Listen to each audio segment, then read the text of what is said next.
Welkom by ons Afrikaanse lesstudie vir hierdie week. Ons is besig met 'n in-diepte Bybelstudiereeks om hemel en aarde te verenig, Christus in Filippense en Kolossense. Ons is al by les 12 en ons kyk hierdie week na om met mekaar saam te leef. Nou wanneer mense naby aan mekaar leef en werk, kry hulle met verskeie uitdagings te doen. Meningsverskille kan spanning veroorsaak en argumente kan ontstaan.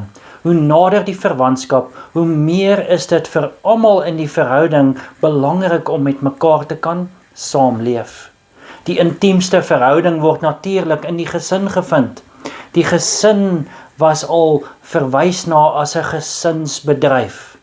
Dit is 'n interessante manier om te beskryf hoe die huisgesin moet funksioneer. Daar is 'n definitiewe ooreenkoms tussen om 'n besigheid te bedryf en om 'n huisgesin of 'n huishouding vlot te laat verloop. Daar moet algemene konsensus wees oor waardes, doelstellings en mikpunte. Almal moet met mekaar kan klaarkom en hulle deel bring sodat dinge kan glad verloop. Dieselfde beginsel is op die kerk van toepassing, wat in werklikheid 'n groot gesin is. Kom ons bid saam. Ons almagtige Hemelse Vader, terwyl ons U woord gaan open, vra ons dat die Heilige Gees ons harte sal aanraak. Help Here dat ons met mekaar kan saamleef in harmonie en eenheid, is ons gebed in Jesus naam. Amen. Ons fokusteksvers vir hierdie week het uit Kolossense 4 vers 6 gekom en daar staan geskrywe: Wat julle sê moet altyd vriendelik wees en van goeie smaak getuig en julle moet weet hoe julle elkeen behoort te antwoord. Nou, in ons skriftuurgedeelte vir hierdie week gee Paulus 'n paar essensiële beginsels oor hoe 'n Christen gesin op sy beste sal funksioneer. Omdat die Christenhuis deur Bybelse beginsels bestuur moet word, sal dit noodwendig iets wat van 'n tipiese Romeinse huishouding verskil. Paulus noem ook ander kosbare beginsels wat nuttig sal wees vir 'n verskeidenheid van sosiale verhoudings, beide binne en buite die huisgesin. Nou in die meer praktiese deel van die brief spreek Paulus die onderwerp van interpersoonlike verhoudings in verskeie invloedskringe aan. Verhoudings veroorsaak spanning en argumente, daarom moet daar harmonie wees, 'n algemene ooreenkoms oor waardes, doelwitte en doelstellings. Paulus gee ons nuttige beginsels vir die verbetering van verhoudings tussen eggenote, tussen ouers en kinders en tussen eienaars en slawe, tussen kerkbroers en susters en tussen gelowiges en ongelowiges. Daarom gaan ons in hierdie les kyk na verhoudings tussen eggenote, verhoudings tussen ouers en kinders, verhoudings tussen werkgewers en werknemers en verhoudings in die kerk en verhoudings met ongelowiges. Kom ons beweeg eers na verhoudings tussen eggenote. In Kolossense 3 vers 18 tot 19 staan daar: Vrouens, wees aan julle mans onderdanig soos dit pas by mense wat in die Here glo. Nou die briewe van Kolossense en Efesiërs wat terselfdertyd geskryf is, bevat soortgelyke en aanvullende advies rakende eggenote. Ons lees in Efesiërs 5 vers 21 tot 33 die volgende: En aan mekaar onderdanig is in die vrees van God. Vroue, wees aan julle eie mans onderdanig soos aan die Here, want die man is die hoof van die vrou, soos Christus ook die hoof is van die gemeente, en hy is die verlosser van die liggaam. Maar soos die gemeente aan Christus onderdanig is, so moet die vroue dit ook in alles aan hulle eie mans wees. Manne, julle moet jul eie vroue lief hê, soos Christus ook die gemeente lief gehad het en homself daarvoor gegee het, om dit te heilig, nadat hy dit gereinig het met die waterbad deur die woord, sodat hy die gemeente voor hom kan stel verheerlik, sonder vlek of rimpel of iets dergeliks, maar dit heilig en sonder gebrek sou wees. So behoort die mans hulle eie vrouens lief te hê, soos hulle eie liggame. Wie sy eie vrou liefhet, het homself lief. Want niemand het ooit sy eie vlees gehaat nie, maar hy voed en koester dit, net soos die Here die gemeente. Want ons is lede van sy liggaam, van sy vlees en van sy bene. Daarom moet die man sy vader en sy moeder verlaat en sy vrou aankleef, en hulle twee sal een vlees word. Hierdie verborgenheid is groot, maar ek sê dit met die oog op Christus en die gemeente. In alle geval moet elkeen van julle ook afsonderlik sy eie vrou lief hê, net soos homself, en die vrou moet die man eerbiedig. Vroue is onderdanig aan hulle mans, volgens Kolossense 3:18 en Efesiërs 5:22 tot 24. Hierdie onderdanigheid is binne 'n wederwysige onderdanigheid, volgens Efesiërs 5:21, en moet wees soos dit betaamlik is in die Here. Nou, sommige manne quoteer graag, vroue moet julle manne onderdanig wees, soos Kolossense 3:18 sê, en dan stop hulle net daar en laat na om op te let hoe Paulus dit verder kwalifiseer. Soos dit betaamlik is in die Here. Nêrens in die Nuwe Testament word daar geleer dat vroue aan alle mans onderdanig moet wees nie. Ook nie dat vroue diensbaar of onderwerpe moet wees nie, of dat hulle blindelings moet toegee aan elke nik of begeerte van hulle eie mans nie. Paulus redeneer dat die vrou eerstens aan die Here lojaal moet wees en tweedens aan haar man. Die vrou se individualiteit moet nie deur haar man verswelg word nie, en nog minder kan hy as haar gewete optree. Nou, mans moet hul vrouens lief hê, volgens Kolossense 3:19 en Efesiërs 5:28. Wees lief vir hulle met dieselfde liefde wat Christus ons lief gehad het, Efesiërs 5:25. Hulle is verantwoordelik vir hul eie welstand, Efesiërs 5:29. Moenie hard wees nie, moenie hulle verbitter nie, moenie hard of gewelddadig optree en moenie tiranniek wees nie. Christus se liefde vir die kerk en sy opoffering van sy kerk illustreer hoe mans hulle vrouens moet lief hê, volgens Efesiërs 5:25. Man sal dan getrou bly afgesien van wat dit mag kos. Hulle sal besluite maak wat hul vroue se beste belange sal bevorder, hoewel hierdie belange gewoonlik met mekaar ooreengekom moet word. Hierdie tipe liefde maak dit makliker vir die vrou om God se bevel te gehoorsaam, om haar man te respekteer, volgens Efesiërs 5:33. Beide eggenote moet as 'n span werk, met mekaar oorleg pleeg en eenparig besluite neem, met man as die ideale leier van die gesin. Elkeen moet altyd die welstand van die ander nastreef. Nou, hoe kan ons voorkom om te doen wat ongelukkig dwars deur die geskiedenis al gedoen was, deur hierdie pragtige beginsels wat in hierdie verse voorgestel word, in iets boos te verander? Antwoord dit vir uself. Ons lees in The Christian Home, bladsy 107 en bladsy 114, laat elkeen liefde gee, eerder as om dit te eis. Kweek dit wat die edelste in julleself is, en wees gou om die goeie eienskappe in mekaar te herken.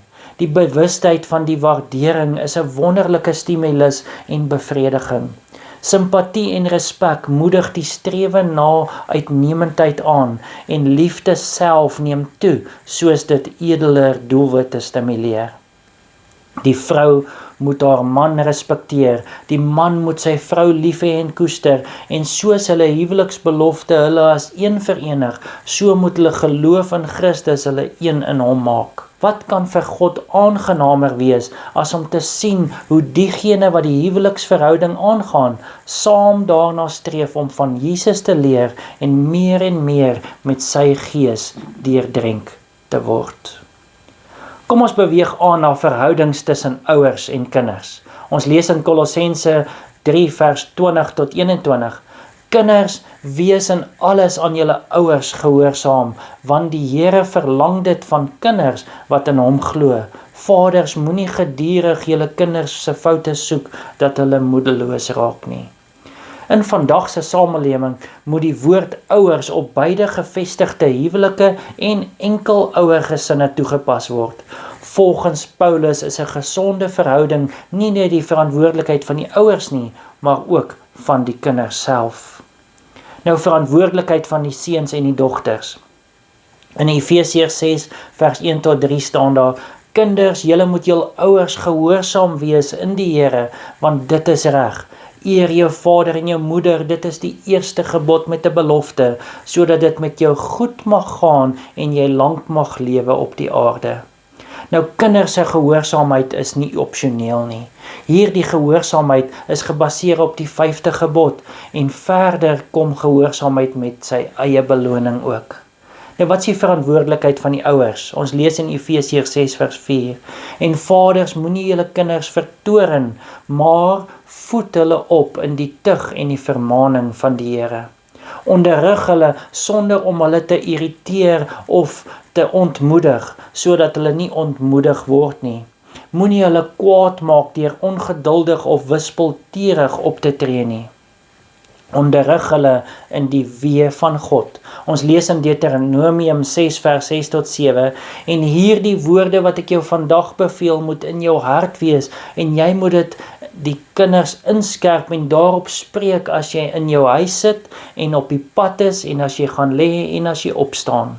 Spreuke 22 vers 6 sê weer: Oefen die seun volgens die eis van sy weg, dan sal hy, ook as hy oud word, daar nie van afwyk nie. Nou, studies het ook getoon dat wanneer beide ouers kerk bywoon, 'n hoër persentasie van kinders aanhou om kerk by te woon, in teenstelling met een van die ouers se gereelde kerkbywoning. Wat selfs meer verrassend is dat wanneer die vader die konstante kerkganger is 'n groter aantal kinders geneig om aan te hou kerk by te woon, selfs wanneer hulle volwassenes is. Daarom kan die rol van die vader in die geestelike vorming van sy kinders nie onderskat word nie. Hoe belangrik is dit dan nie dat vaders hulle rolle ernstig opneem? Oggend- en aandgesinsgodsdiens is belangrik vir ons kinders om van God te leer en besluite te neem vir die ewige lewe. En laat ons nie vergeet dat ons voorbeeld die grootste opvoeder van ons kinders is nie. Daar's 'n gesegde: doen wat ek sê, moenie doen wat ek doen nie, maar die kinders sal altyd doen wat die ouers doen en nie doen wat hulle sê nie. Nie alle vaders egter was al of is, om dit sagkens te stel, die toonbeeld van voorbeeldigheid vir hulle kinders nie. Hoe kan die kennis oor God as ons Vader help om genesing te bring waar dit nodig is, veral wanneer aardse vaders groot skade veroorsaak het? Antwoord daardie vraag vir uself. Ons lees in The Christian Home bladsy 193. Ouers, laat julle kinders sien dat julle hulle liefhet en alles in julle vermoë sal doen om hulle gelukkig te maak. As julle dit doen, sal julle noodsaaklike beperkings veel groter gewig in hulle jong gemoedere hê.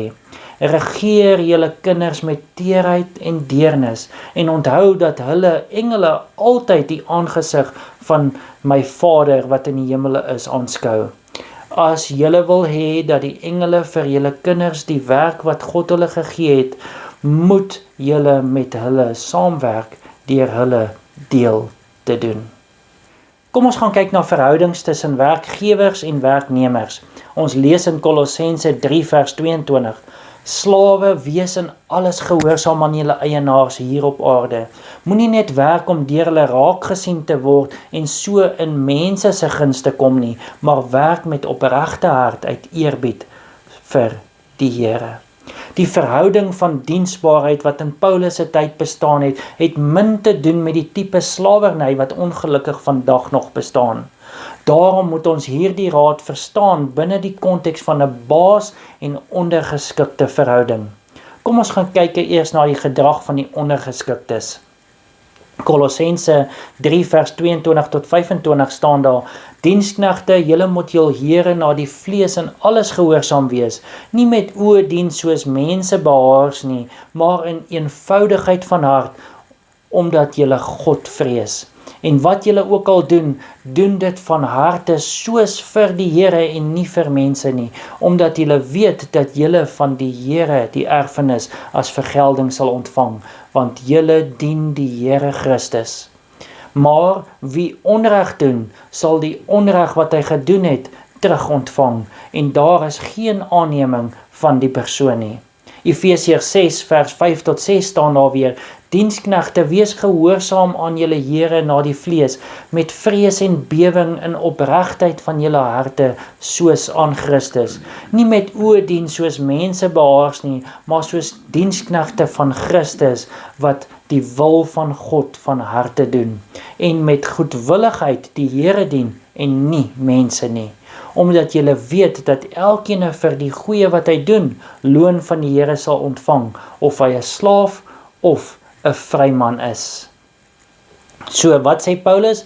Doen alles tot jou beste, selfs al kyk niemand na jou nie.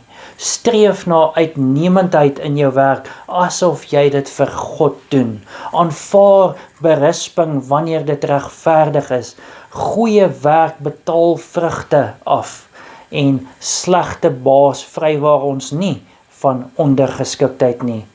1 Petrus 2 vers 18 sê: Diensknegte, wees julle Here onderdanig met alle vrees, nie alleen aan die wat goed en vriendelik is nie, maar ook aan die wat verkeerd is. Sjoe, dit is 'n moeilike raad wat Paulus hierso gee, maar dit sal wys dat jy wel 'n Christen is en Jesus volg. Kom ons gaan kyk na die gedrag van die base, Kolossense 4 vers 1. Betoon reg en billikheid, Here, aan julle diensknegte, omdat julle weet dat julle ook 'n Here in die hemele het. Efesiërs 6 vers 8 sê weer: Omdat julle weet dat elkeen vir die goeie wat hy doen, loon van die Here sal ontvang, of hy 'n slaaf is of 'n vryman. Om met geregtigheid en geregtigheid te lei, dit is die doel van base, dit is die mikpunt van base. Dit is die voorskrif, om met geregtigheid te lei. Moenie dreigemente of wispelturige eise maak nie. Elke baas het 'n baas oor hom wat die Here is, aan wie hy verantwoording sal doen. Om die waarheid te sê, in die kerk anders as binne die Romeinse ryk oor die algemeen, was die slaaf se eerste verpligting om die Here te dien. Daar was van hulle gesagvoerders verwag om die diensknegte regverdiglik te behandel, omdat julle weet dat julle ook 'n Here in die hemele het, volgens Kolossense 4 vers 1. Daarom het Paulus aan Filemon instruksies gegee om Onesimus nie meer as 'n slaaf te behandel nie, maar as 'n broeder in Filemon 16. Eintlik, in beide die Ou en die Nuwe Testament word gelowige slawe of diensknegte van God genoem. Ons lees daar in Psalm 34:22, die Here verlos die siel van sy knegte, en almal wat by hom skuil, hoef nie te boet nie.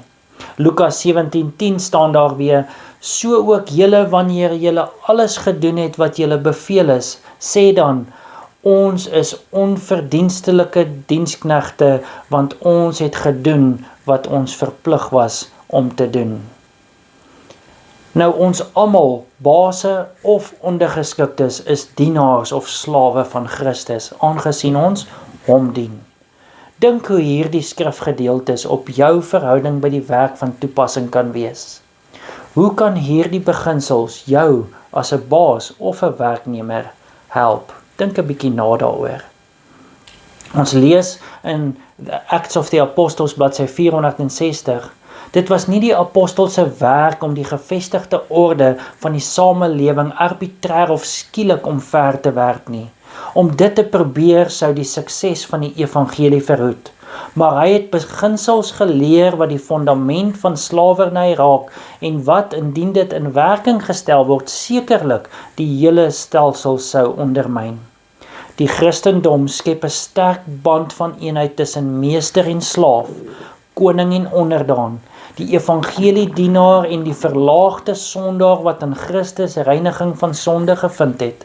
Hulle is in dieselfde bloed gewas, lewend gemaak deur dieselfde Gees, en hulle is een gemaak in Christus Jesus. Kom ons kyk na die verhoudings in die kerk. Kolossense 4 vers 2 sê, volhard in die gebed, wees daarby waaksaam en dankbaar. Sommige van die mees belangrike woorde wat ons aan iemand kan sê wat sukkel met verskeie soorte vraagstukke, of dit nou familiesake of gesondheid of geldelik of iets anders is ek bid vir jou. Hierdie is die hemelse gekose middel om kontak te maak met mekaar en met mekaar te verkeer. Dit is deel van God se plan om aan ons in antwoord op gebed van geloof daardie dinge te gee wat hy nie sou gee as ons nie daarom gevra het nie. Ons word aangespoor om vir mekaar te bid, want die gebed van die regverdige is kragtig en doeltreffend. Kyk wat sê Jakobus 5:16. Bely mekaar julle misdade en bid vir mekaar, sodat julle gesond kan word. Die vurige gebed van 'n regverdige het groot krag, sê Jakobus. Behalwe vir oggend en aand gebede, stel Paulus voor dat ons ter enige tyd moet bid. Kyk wat sê Efesiërs 6 vers 18.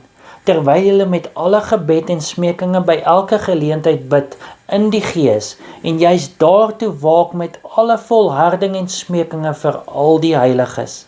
1 Tessalonisense 5:17 sê Paulus ook, bid sonder ophou. Net soos Nehemia stil voor die koning gebid het in Nehemia 2 vers 4, daarop vra die koning my, wat is dan jou begeerte? En ek het tot God van die hemele gebid. Net so het ons ook die voorreg om in enige plek of enige situasie te bid. Verder het ons die versekering dat die Heilige Gees nog ons gebede sal verander om dit effektief te maak. Kyk wat staan in Romeine 8:26. En net so ook kom die Gees ons swakhede te hulp, want ons weet nie reg wat ons moet bid nie, maar die Gees self tree vir ons in met onuitspreeklike sigtinge. Is dit nie bemoedigend nie? Daardie oomblik wanneer jy nie weet wat om te bid nie, kom die Heilige Gees ons te hulp en verander daardie onperfekte gebed in 'n perfekte gebed en maak dit effektief. Paulus rig 'n spesiale versoek om te bid vir diegene wat die evangelie verkondig. Kyk wat staan in Kolossense 4 vers 3 tot 4. En bid tegelykertyd ook vir ons, dat God vir ons die deur van die woord mag open om te spreek van die verborgenheid van Christus, waarvoor ek ook in boeye is, dat ek dit openbaar kan maak soos ek dit behoort te spreek. Efesiërs 6:19 sê weer, en vir my sodat 'n woord my gegee mag word as ek my mond oopmaak met die vrymoedigheid die verborgenheid van die evangelie bekend te maak. Dit maak nie saak of die prediker min of veel ondervinding in die evangelisasie het nie. Niemand is voldoende vir hierdie werk nie. Paulus self het nie net gebid nie, maar het ook die broeders gevra om vir hom te bid, sodat sy woorde die regte woorde sou wees. Is dit dan nie belangrik dat ons vir ons predikers en evangeliste moet bid nie, sodat God hulle sal help om die regte woorde en die regte boodskap oor te dra nie? In Selected Messages, volume 3, bladsy 24 staan daar, in elke poging op elke plek waar die waarheid bekend gemaak word, is daar 'n behoefte aan verskillende denke, verskillende gawes, verskillende planne en arbeidsmetodes wat verenig word. Almal moet dit 'n punt maak om saam te beraadslag, om saam te bid. Christus sê, as 2 van julle op aarde oor enige saak saamstem wat hulle mag vra, dit sal hulle ten deel val van my Vader wat in die hemele is, volgens Matteus 18:19. Kom ons beweeg aan na verhoudings met ongelowiges. Kolossense 4 vers 5 sê, tree met wysheid op teenoor die mense wat nog buite die gemeente is. Maak die beste gebruik van elke geleentheid. Ons het groot voordele. Ons het geleer wat Jesus vir ons gedoen het. Ons het dit aanvaar en ons het die versekering van verlossing. Ons weet dit omdat iemand dit vir ons gesê het. Net so moet ons dit met ander deel. Hoe sê Paulus moet ons teenoor buitestanders optree? Diegene wat nog nie Jesus ten volle ken nie. Kolossense 4 vers 5 tot 6 sê, wandel in wysheid teenoor die wat buite is en koop die tyd uit. Laat julle woord altyd aangenaam wees met sout besprinkel, sodat julle kan weet hoe julle ieder een moet antwoord. So hoe moet ons optree teenoor die wat nog daar buite is, teenoor die ongelowige? Ons moet optree met wysheid. Ons het die wysheid wat van die hemel kom volgens Jakobus 3:17. En ons het dit nodig in ons verhouding met diegene wat Jesus nog nie ken nie. Ons moet hulle ook antwoord met vriendelike woorde. Ons woorde moet altyd hoflik wees, sodat hulle met plesier na ons sal luister. Met woorde gegeur met sout moet ons met hulle praat. Die gesprek moet gepas wees en aangepas wees vir die persoon en die omgewing rondom hulle. Beantwoord elkene soos dit toepaslik is. Aangesien elke persoon anders is, sal die Heilige Gees ons lei oor wat om in elke oomblik te reageer en te sê.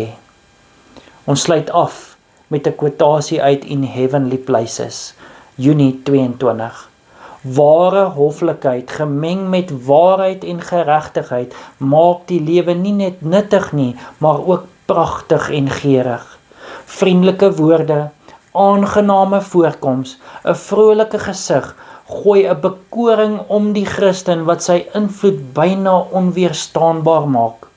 In die vergetelheid van die self, in die lig en vrede en geluk wat hy voortdurend aan ander skenk, vind hy ware vreugde. Laat ons self vergeetagtig wees, altyd op die uitkyk om ander op te beer, om al laste te verlig deur dade van tere vriendelikheid en dade van onselfsugtige liefde. Mag die Here lei dat ek en jy optree soos Jesus sou opgetree het. Mag die Here ons lei om verhoudings te bou. Om verhoudings in die gesin te bou, om verhoudings in ons kerk te bou en om ons kerk te verenig. Maar nie net ons kerk te verenig vir enigiets nie, maar vir die doel om die wêreld te bereik. Mag die Here ons help, my en jou, om ook die ongelowiges so te behandel, sodat hulle Christus in ons kan sien. Kom ons bid saam. Ons almagtige Hemelse Vader, dankie vir hierdie wonderlike les. Heer, ons bid eerstens vir ons gesinsverhoudings, Heer. Ons bid dat U hand oor die gesinne sal hou in ons gemeente. Heer, ons bid vir ons kerkverhoudings. Ons bid dat U in ons kerkse verhouding sal werk, ons sal verenig en in harmonie sal kan laat saamleef. Ons bid in die verhoudings tussen ons werkers en werkgewers, Heer. Ons bid dat U so in ons sal werk, dat of ons nou die baas of die ondergeskikte is, Heer, dat ons lewe soos in Christus sal uitleef.